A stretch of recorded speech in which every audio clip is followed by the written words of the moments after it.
Hello and thanks for joining the Tuesday edition of Journalist Hangout. I am Ayodele Ozubakun.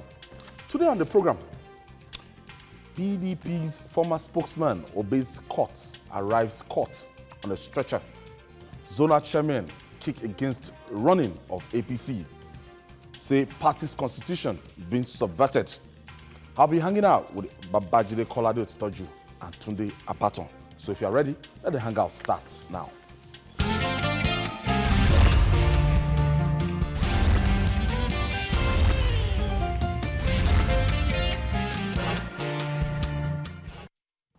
Thank you for joining us again. On Monday, Nigerians saw on national television what would pass for a Nollywood scene at the Federal High Court in Abuja. A former spokesperson of the People's Democratic Party, that's Chief Olisa Metuh, was strapped to a stretcher, almost lying lifeless and pushed in and out of the court until yesterday. The court did not believe that he was so sick that he couldn't make an appearance. Metuh had applied to be treated abroad, but the court declined. But the stretcher and the costumes got him what he wanted. Justice Okonabang budged and adjourned the case until next month. Why doubt Metuh in the first place? Babajide, this is just a clear case of Olisa Metuh was in the National Hospital. Yes. And in the National Hospital is a government hospital. So if Olisa Metuh is saying that I'm down in the National Hospital, is there not a way that our courts can just get in touch with National Hospital to get the medical record of Olisa Metuh to avert the drama that happened yesterday? Well, it was actually on admission at Nnamdi Azikiwe University. Yes, Nnewi. Not the National Hospital? At a point, it was at the National Hospital. Okay. But it was moved to the Nnamdi Azikiwe. Still a government institution, I guess? Yes, yes. The university is a federal government institution. Yes. Now, the point is, the university is a government institution, I want to say. The point is, the letter that was sent to the court was rejected by Okonabang, because Okonabang said, well, that I didn't follow the normal, it ought to have been properly filed before the court. So the processes, the normal processes of filing such letters and actually attaching it, linking it to the matter in court was not done. So the judge and the prosecution generally must have felt that it was smuggled into the court's file. So that was why, and you know, this thing has been on. Politicians, when you put them on trial, they always talk about going to hospital, this and that. There's no major big man has been put on trial that didn't say that he needed this thing medical attention and all that. Look at even the NNPC former GMD, Yakubu. He also requested that he be allowed to go and treat himself. We saw that of, Chimaroke Namani, you know, and since the court granted Chimaroke his request for treatment abroad, I've not heard about that case. Since then, I've been monitoring the case, I've not heard about that case. So this man, Metuh, had been asking that he be allowed to go and take care of himself abroad, and the court had consistently declined. Now, when the court said, well, bring him before me. Revoke. Yes, bring him before me. Bring him before me.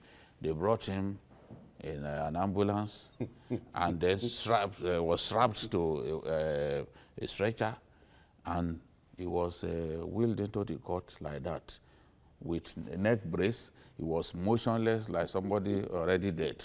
You know, just occasionally shaking his hands, you know, at least to indicate that, look, I'm still alive, this and that. So for me, I was embarrassed at the sight because in all my years in this profession, I'm not sure I've seen anything close to this.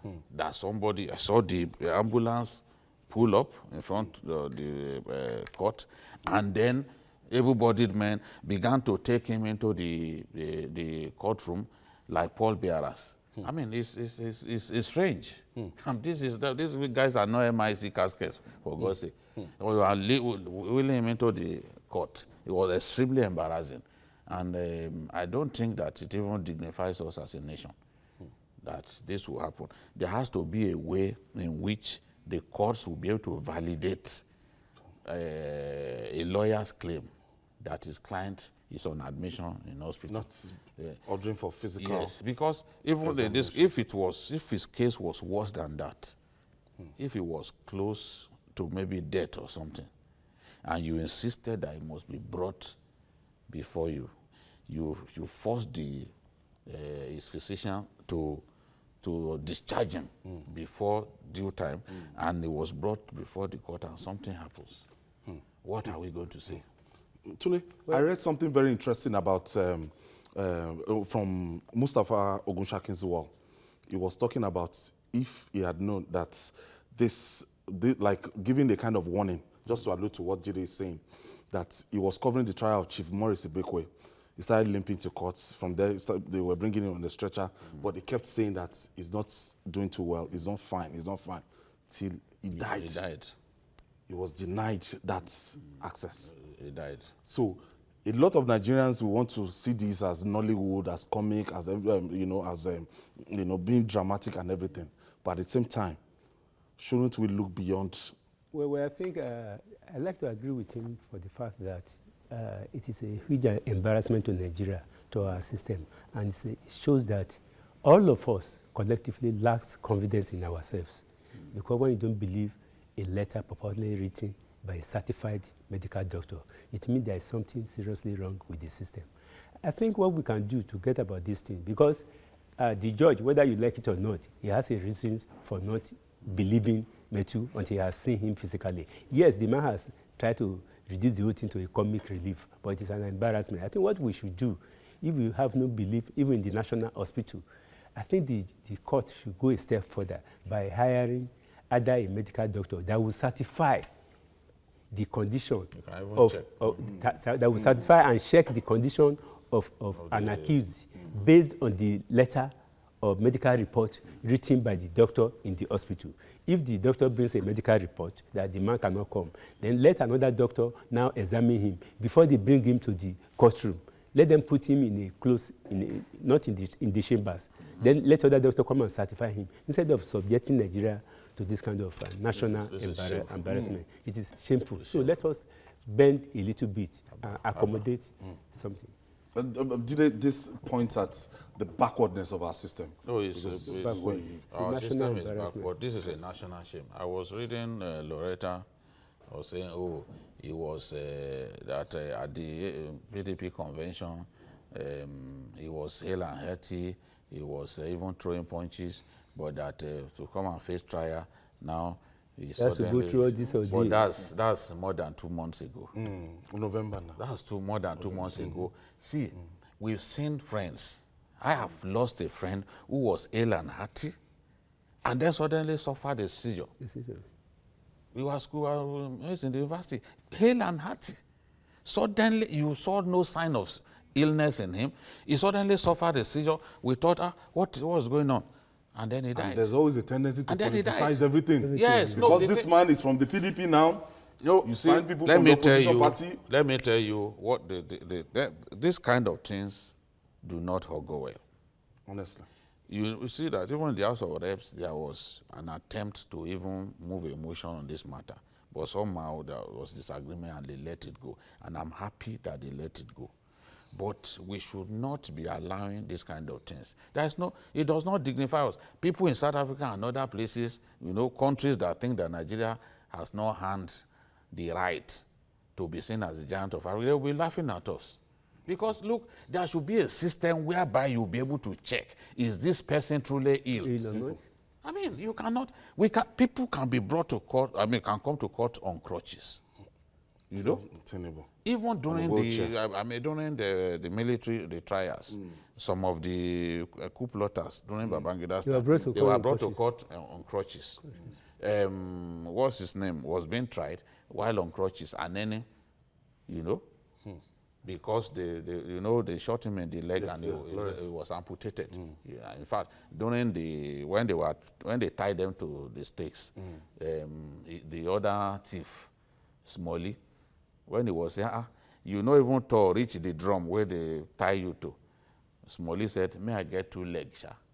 You know that typical Wafia he said, accent. "May I get 2 legs, sha?" He was making fun of Lawrence Anini, whose leg had been amputated. And both of them are on the stake. Yeah, they were tied them. They were going to kill Kill them. them.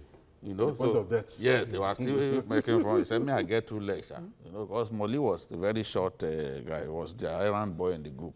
Now, the point that I'm making is to wheel someone on wheelchair into the courtroom, and the whole trial lasted 1 hour, 25 minutes. He was there motionless.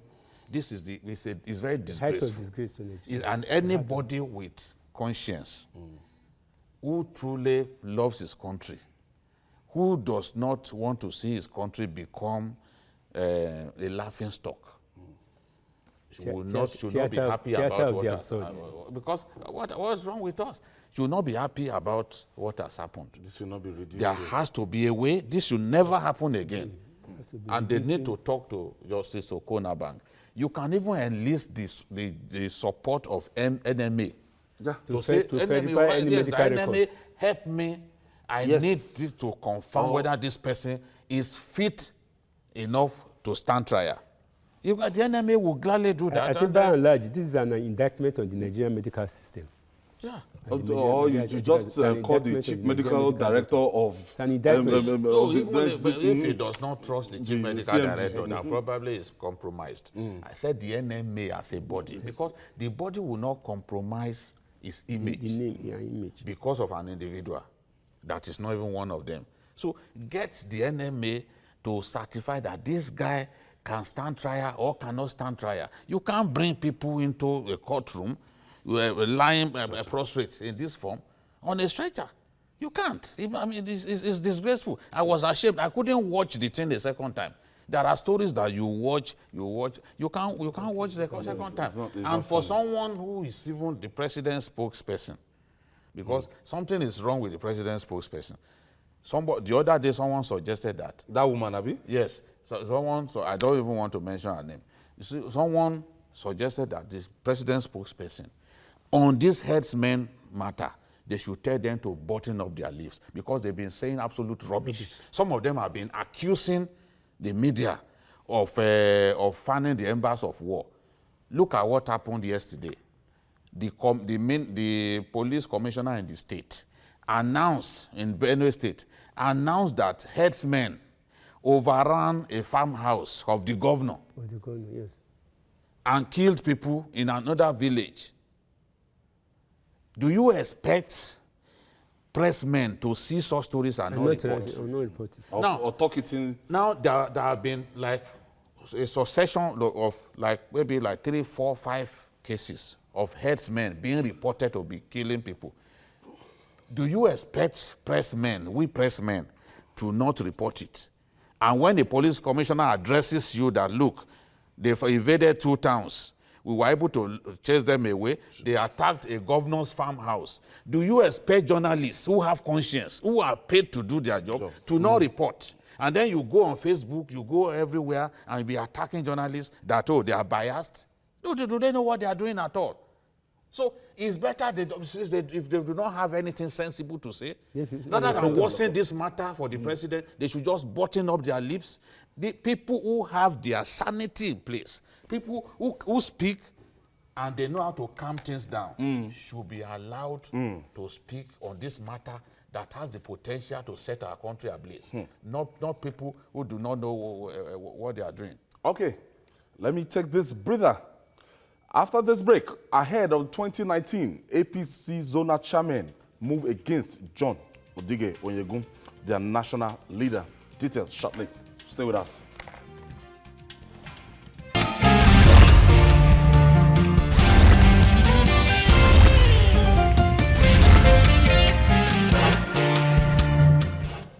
Welcome back. Political parties are getting up for 2019. As for the People's Democratic Party, they're gasping for breath from the strangulated cancer ravaging it, the ruling All Progressive Congress has now taken a sick bed in an emergency unit of politics. In simple language, all is not well with either. Its chairmen in the 6 geopolitical zones of the country are against their national chairman, that is Chief John Oyegun. They accuse Oyegun of lacking transparency, mark that word, accountability, and generally mismanaging the affairs of the party. The fear that this could subject the party to public ridicule. These strong words were contained in a memo that leaked to journalists. Since then, there have been futile efforts to deny the reports. What is truly happening in the All Progressive Congress? Babajide, we've been on. We never talked about, transparency. This is a new dimension. Accountability, because this is very, very strong. Because what we've always been happening in the last 1 year, that John Odige Oyegun does not have the managerial, acumen to bring the All Progressive Congress together. And the party has failed to hold its national convention. It has, in the last, since 2015. So the party has been in, crisis from zones to talk about states across the country. So at a point in time, a memo was written by Asiwaju Bola Ahmed Tinubu, after the fallout of the Ondo crisis. He actually called for the resignation of John Odige Oyegun, and it was supported by the former vice president that is now in the All Progressive Congress. Now, this zonal chairman coming together in this leaked memo, although some of them, might have denied it, but we have evidence, we have things to allude to that look, they actually wrote this memo, and using their words, that Oyegun is lacking transparency, accountability, and generally mismanaging the affairs of the party. Did they take it from you? Honestly, if you look at, and I think we've talked about this repeatedly, I'm not surprised that some of them have come out to say, no, we didn't do any memo. But if you believe that story, then you can believe anything. It's now a normal thing in our country for people, when they now, if they say something and discover later that I shouldn't have said it, they will claim that they were misquoted. We journalists were always the whipping dogs. Yes, we are always their whipping dog. Or they would say, oh, and they misconstrued. Yes, I was quoted out of context. If you even say it on camera. What they are saying here, the memo was dated January 17, 2018, and addressed from zonal national chairman to national vice chairman. The national vice chairman and the various zones are also the zonal chairman. So, and they addressed the letter to the national chairman, to the National Working Committee through the chairman. So, and they are saying that our party constitution has been disregarded since the inception of the National Working Committee, especially in the formation of ad hoc committees, among others. This function, which constitutionally is the sole responsibility of the National Committee, has been reduced to the whims of the National Organizing Secretary under the watch of the National Chairman. So what they are saying is, the National Chairman will just, if there is crisis in the state, or some of the people that he is that are in his good books want to hijack the structures of the party in the state. Then you have a copy of the memo. The memo that they are claiming they didn't write. Now, if the people that he likes, and this is a chairman who has been accused of encouraging different groupings to spring up within the party. Now, if a particular group that he favors are interested in taking the structures of the party, he will align with that group and just send people, they will go and take over the structures. They can say, oh, we've organized a congress. Meanwhile, In the real sense, no Congress, they will just have written down names. And then that will be ratified. Look at what is happening in Adamawa State, for example. For more than a year now, Adamawa APC has not been able, they've not been able to put on ground a substantive executive of the party in Adamawa State. What they've done is to appoint people, put them there. And this is what the governor of the state wants. The former governor of the state, whose structures Bendo used to become governor. That's Governor Babame Mangoro. You know, he's still the most powerful politician in Adamawa State, whether anyone likes it or not. He's still the one, his structures are strong, the people like him. The former governor complained. All the senators from the state, they complained. All the House of Reps members from the state, they complained that, look, we don't have a substantive executive in place. Do something. As we speak, Oyegun has refused to do anything about it. He has refused to do anything about it. What is going on in the APC is there are some individuals who want to hijack the party, who continue to use the name of the president. Oh, we are Buharis. We love Buhari more than other people. Meanwhile, if they put them to the strict test of loyalty, you will see clearly that it's just the fact that Buhari can make them actualize their dream that they're after. That is what they're after. It's not like they love Buhari more than other people. When you see a group of 7 governors coming out, including the governor of my former state, saying that they are the ones who love Buhari, they are this. You cannot say you love Buhari more than some of the people that we know. It's just 2019. You are just playing games. Everyone can see this game that they are playing. That, oh, probably Buhari will say, I'm not contesting, and then he will look within the group. It's a lie. It will not happen. It will not happen. It will not happen. You cannot, nobody will singularly just pick someone. It's against the constitution of the party.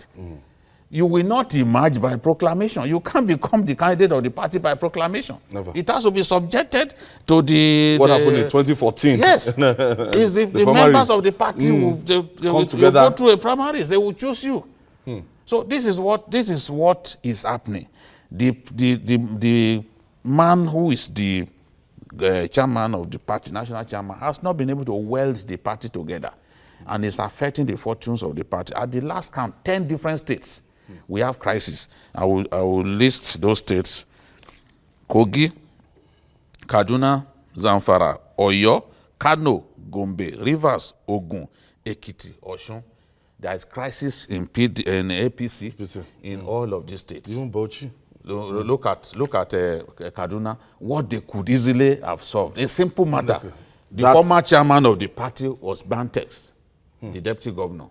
Once Bantex moves, he became deputy governor. You can't be deputy governor and retain your position as the chairman of the party in the state. It makes no sense. Now we have Akida. Then the deputy, because they don't like the deputy, he's not in their group. They refuse to recognize that guy as the acting. He naturally should become the acting chairman of the party. But because they don't like him, oh, we must scatter everything. This must not happen. How can a party be doing this to itself? How can a party be waging a war against itself? Yes, to come together for the APC was not easy. You had CPC, you have NPDP, and then you have a small fraction of ABGA, where the governor of Imo State came from. But it's still possible to have a united party, ANPP.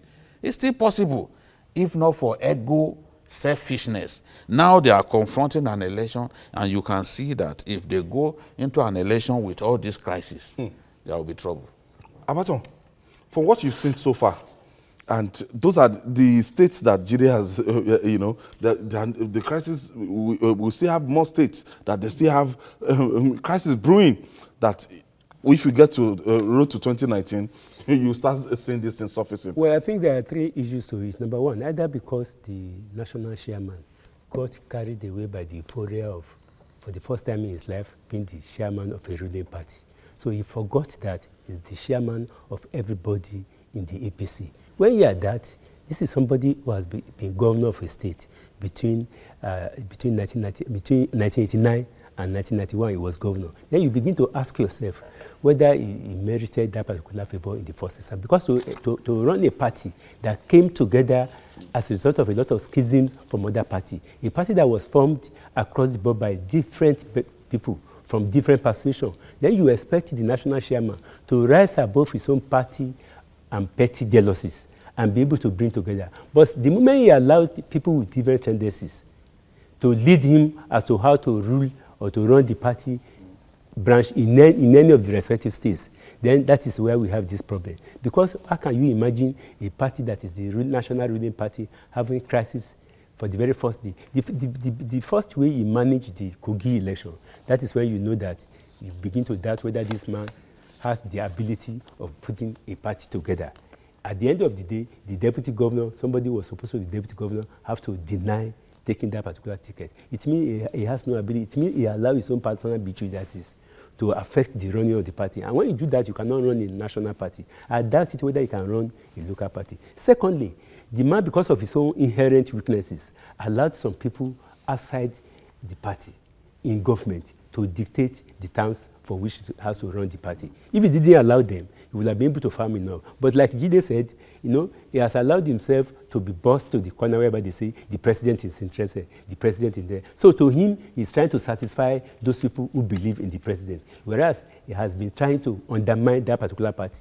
And when you undermine the party that throw up this particular government, it means you have undermined your victory. Because no matter the performance of the government, no matter how highly rated the government is, if the party is cracking in all the states, the head of the government is the head of the party, individual chapters of the party in all the states. So if the chapters of the party in all the states are not well organized, and the national chairman cannot rise above his own petty sentiments, and then you cannot also not rule out alleged corruption. Because if the man is somebody who has been governor since 1989, he was governor of a state for 2 years, and he has been in the politics for some time, you should be able to know when to want to wield the big stick. And we can also see why the APC, after 2 years, maybe they have only one NEC meeting, probably 1.5 years ago. They have a BOT that was not properly constituted. Now, they just today, they mentioned Ashiwaju. We'll come to that. Now, they also mentioned in the letter that there has been grossly abused the finance of the party since inception. That the state of financial affairs of the party has been shrouded in secrecy. Yeah. It has been a one-man affair. That is the thing. That is what, when you fail to trust the people around you, when you are subverting the system and casting the constitution of the party aside and taking decisions on your own, where will you have the time to show transparency to people? Do you even care that they exist? The National Working Committee, does Oyegun see the National Working Committee as existing? Because he wants to continue to run the party to the exclusion of even the big wigs in the party. And when you do that, you are looking for fragmentation. You are looking for defection. You are looking for disunity. Because at the end of the day, when the party goes through all of these phases, then the death of the party is looming. Because we cannot pretend. Look at what happened in Ondo State. Yes, there was mistrust between the governor and Kekemeke. Yes. But some party leaders... Before the primaries. Some party leaders were trying to resolve the friction between the two of them. Suddenly, you as national chairman, you appointed someone in Kekemeke's place, for which the matter and which is not gone in court. You do not have the power. You do not have the power to do that. It's against the constitution of the party to unilaterally take those decisions. And that's exactly what is happening also in Kano. What does the APC want to gain from all these crises in various states? Do they think that the party is that strong? That invincible? Is that invincible to allow crisis to go on and on without any attempt to even resolve? If I ask you now, Are you aware of any attempt to even resolve the crisis in Kogi State, where a man who never campaigned for one day, who didn't spend a dime, became governor because of the selfish desires of some people in Aso Rock?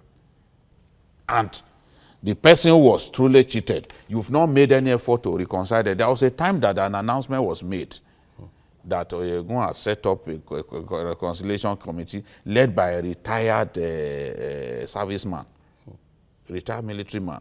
But we've not seen any work done by this committee. So it will seem that the selfishness of the national chairman itself is the reason why he cannot frontally address some of the problems facing the party. Because if you have aligned yourself with a particular group, how do you come back to now reconcile that group and another group and say, you are the one at fault. Oh, you concede this position. Let this one take this. You can't do that.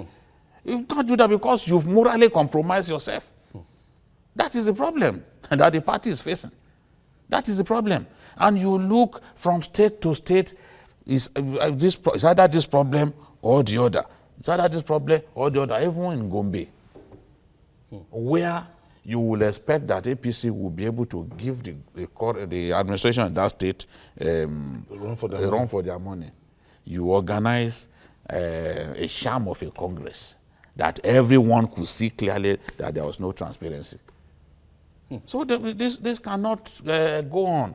This cannot go on. And these people, that's why they came together, because they've been turned to insignificant people. This zonal chairman of the party, they've been turned to insignificant people by the party chairman. So if you can take the decision alone and you get away with taking decisions alone, why would you want to say, oh, Ayo, come and advise me, what should I do? He will not. The national chairman should be able to weld everybody together. Rise above personal. Rise above personal and petty prejudices.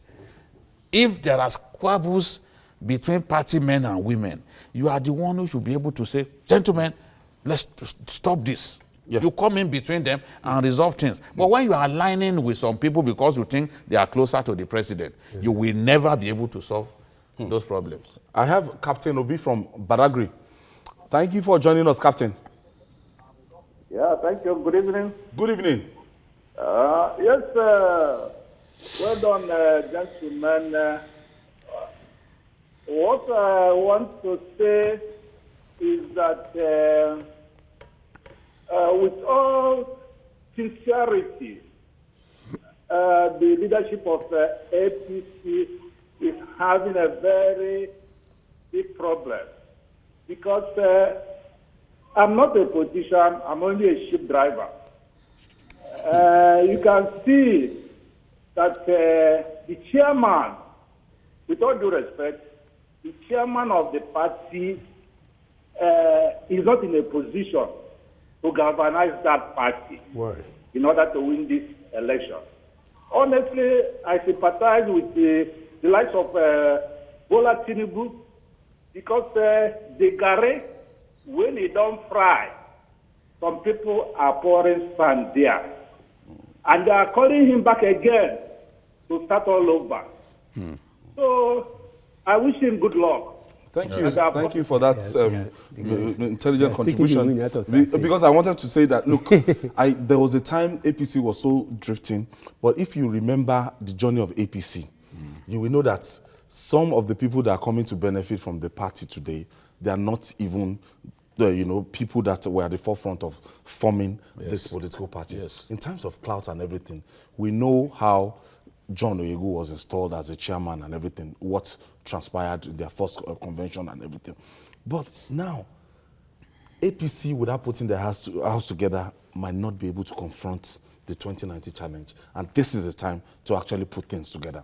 Well, I think, first of all, I think Ashwaju has to do something first. He has to, first of all, reconcile those people who have been putting the lever in the AC, could reconcile them with the party before reconciling the party, aggrieved members of the party in all the 36 states of Nigeria. Now, we read about 10 states where the ESCOs, they were fighting each other because of several tendencies. We all know that there is bound to be schism within the party that is formed in the way APC emerged. But then when you have a national leader that has gone to sleep the moment the party got to power. So the Asiwaju has to first of all reconcile those people who caused the crack in the party with the party itself, if they believe in the party. Because most of those who caused this crisis, they never paid any price for the emergence of the APC. The moment they got to government, the moment they got appointed by the president, and the moment they knew that the president was looking elsewhere, they hijacked the structure of the party from the national chairman, claiming that the president doesn't want this, doesn't want that. And that is why after 2 years, after 3 years, the party is unable to have a national convention.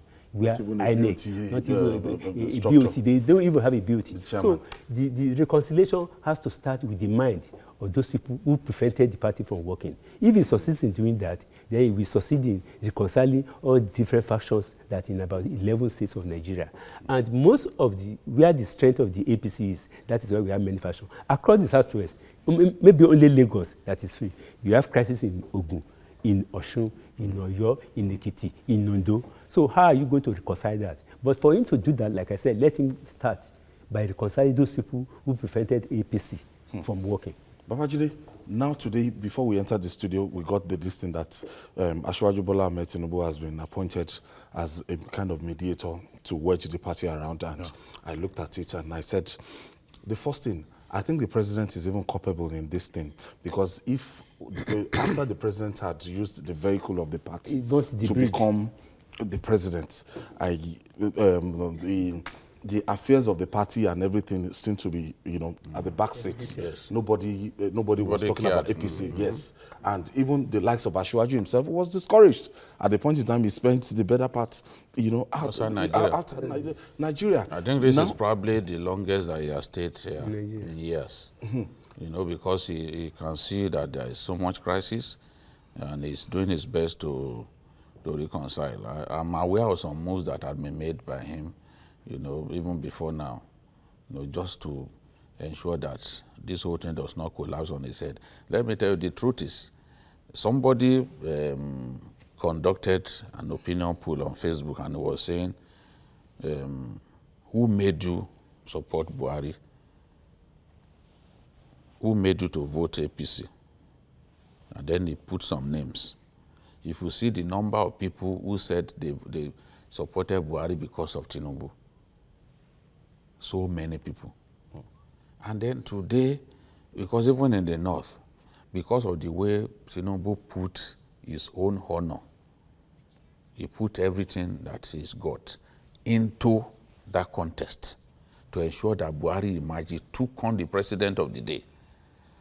He could have negotiated with Jonathan, and he would have lost nothing. Yes, he has nothing. He would have lost nothing.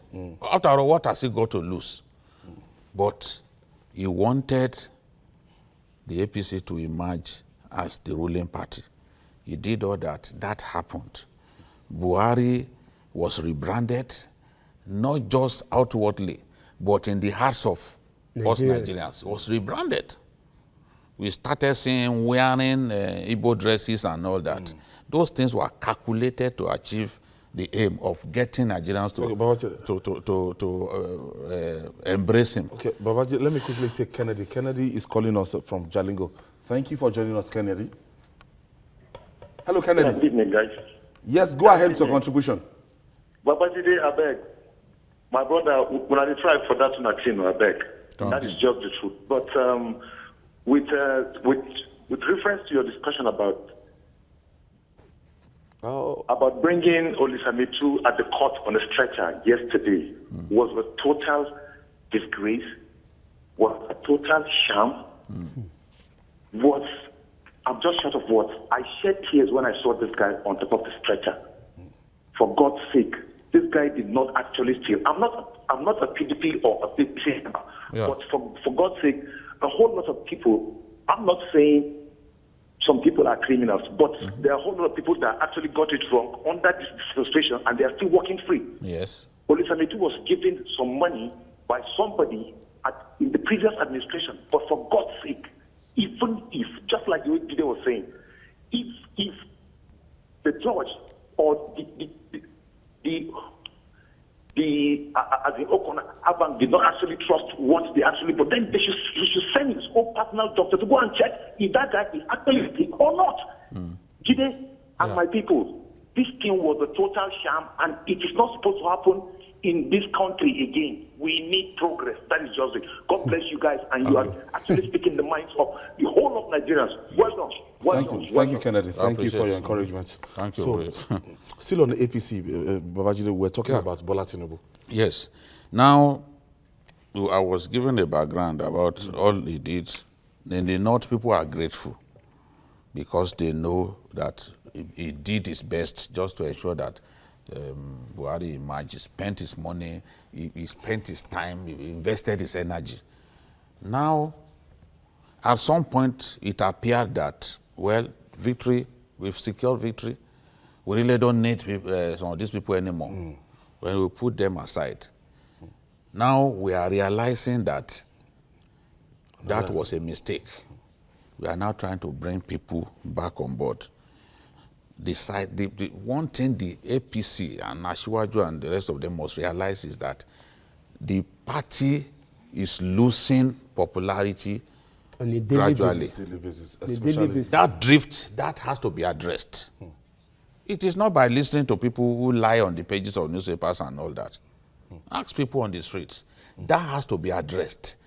Then, party bigwigs who feel sidelined. So many. We remember that a lot of them invested heavily in the emergence of Muhammadu Buhari. Yes, he cannot please everybody.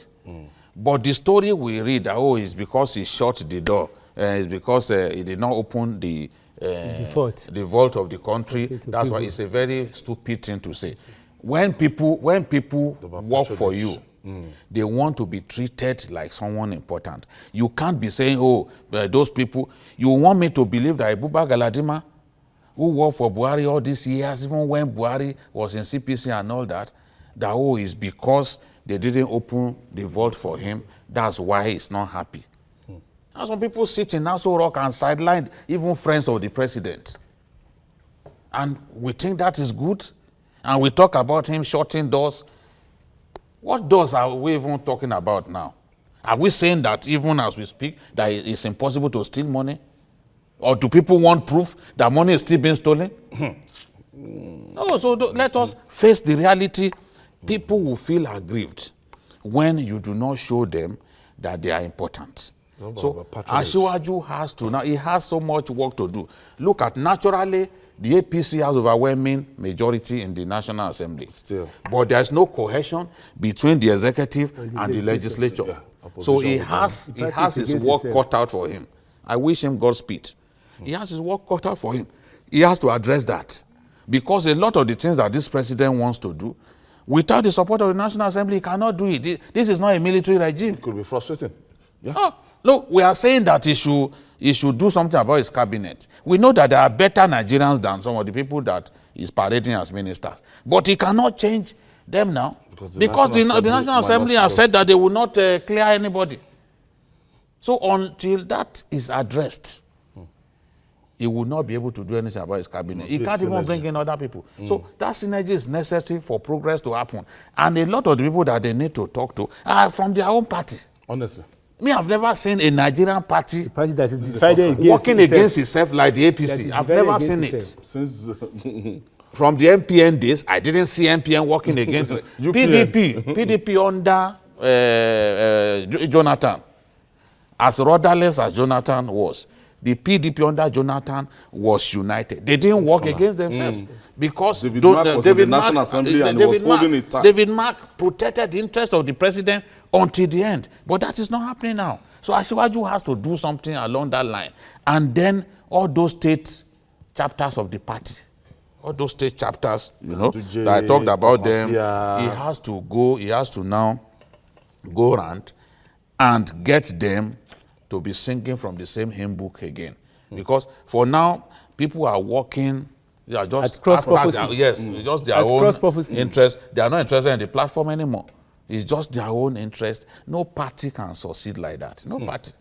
Alberto, what do you expect the new responsibility that has been given? Naturally, like I said before, he hit the nail on the head by saying that the president, by withdrawing himself from the affairs of the party, thinking that he has won the election. And he allowed, like the wife said, whether we like it or not, we still have to keep on referring to that woman.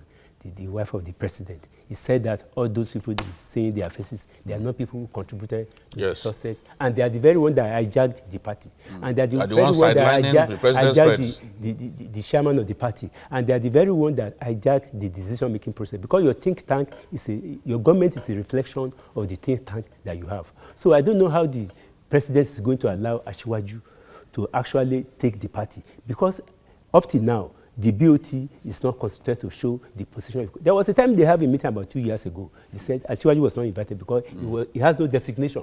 They are just calling him national leader. There's no position of national leader in the APC.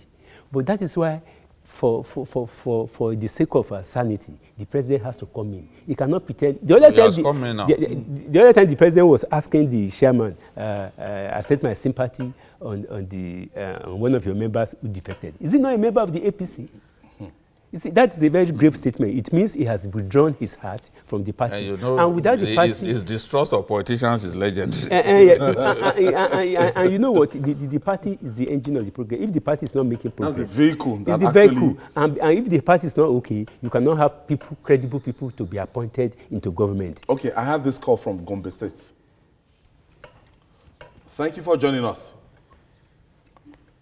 Hello? Hello? Yes, thank you for joining us.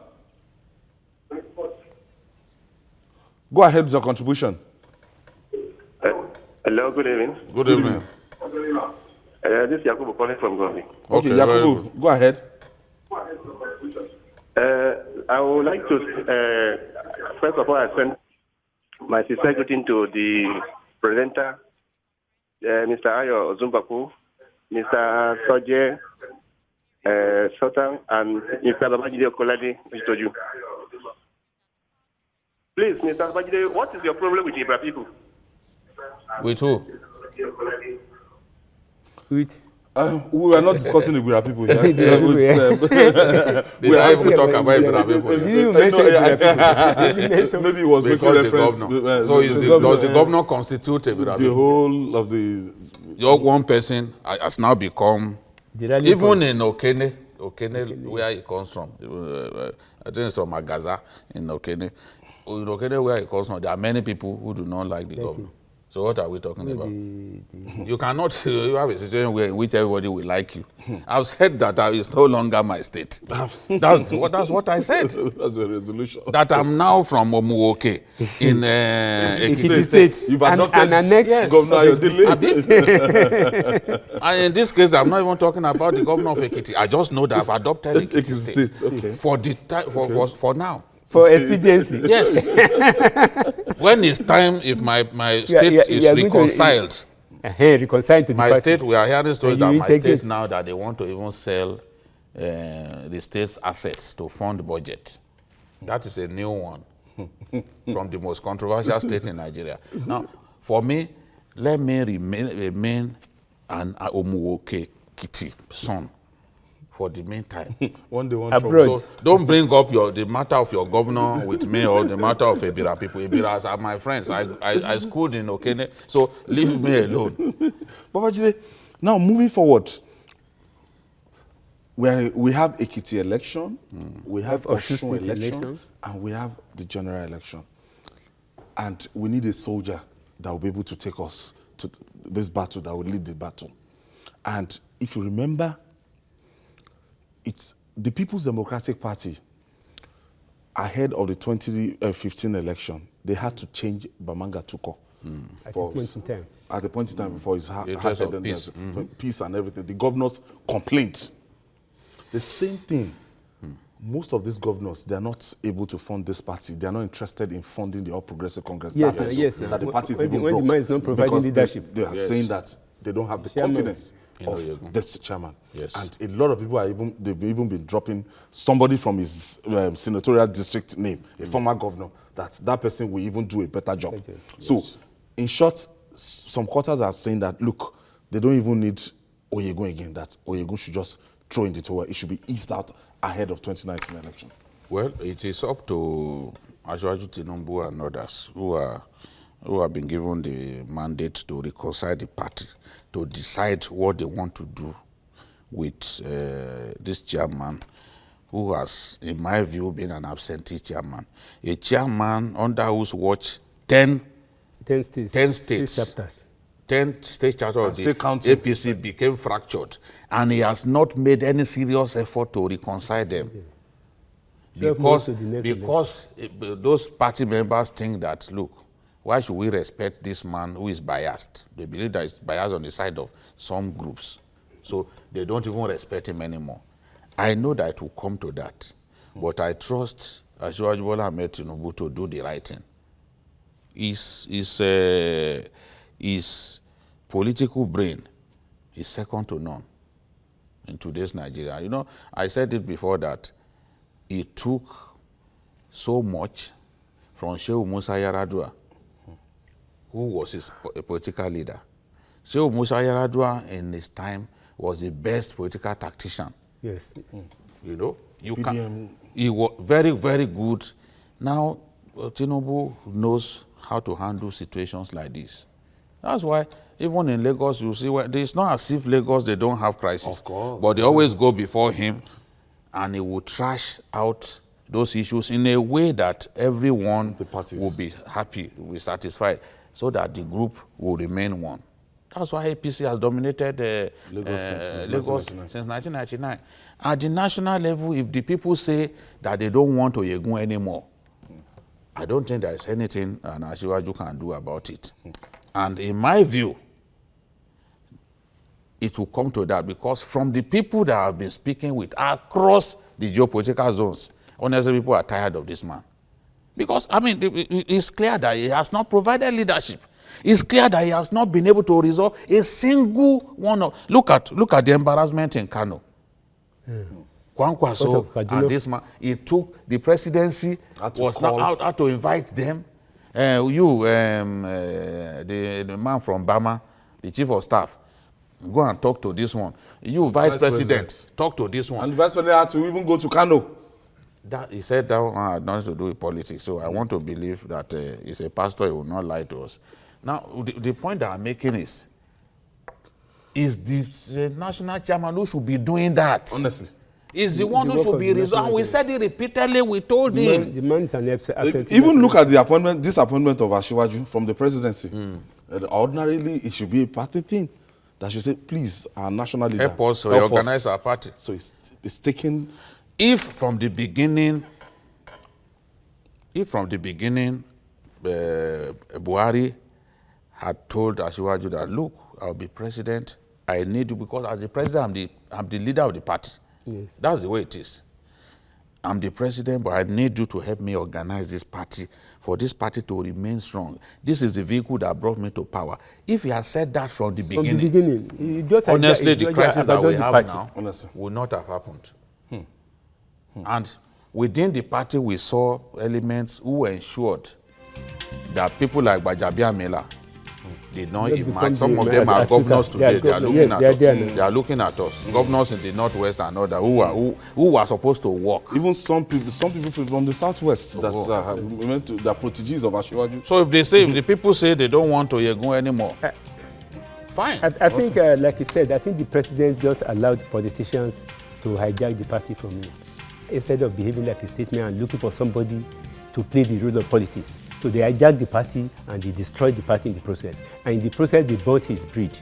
Now that he discovered that he needed the party, he has gone back to the original leaders of the party. Yes. I pray that it is not too late for the party in the day, because Asiwaju has a lot of jobs. To make the work more difficult. He has at least 10 states to reconcile with the party. And National Assembly. And the National Assembly. The two arms of the National Assembly. I don't know how he's going to do that. We pray that he succeeds. I want to thank you, Tunde Abaton. Wish him good luck. I'm sure this is not the last from this particular APC crisis. And I hope that he gets a free hand. Because it's one thing to be given a mandate. It's another thing to be given a free hand. Without interference. Because the people around the president who sometimes always mislead him, I hope they won't step in and say, no, let him not do this, let him not do that. We are watching. All right. Tunde Abaton, thank you. Thank you. Satan Jones will be here tomorrow. And that's it on Journalist Hangout. Join us tomorrow for another interesting episode of the program. You can watch the repeat broadcast tonight at 11. You can also watch Journalist Hangout on other platforms showing on the screen. We're also on YouTube, that's youtube.com/TVC News Nigeria. Our feedback channel is Journalist Hangout at tvcnews.tv. I'm Ayodele Ozubako. Bye for now, and God bless Nigeria.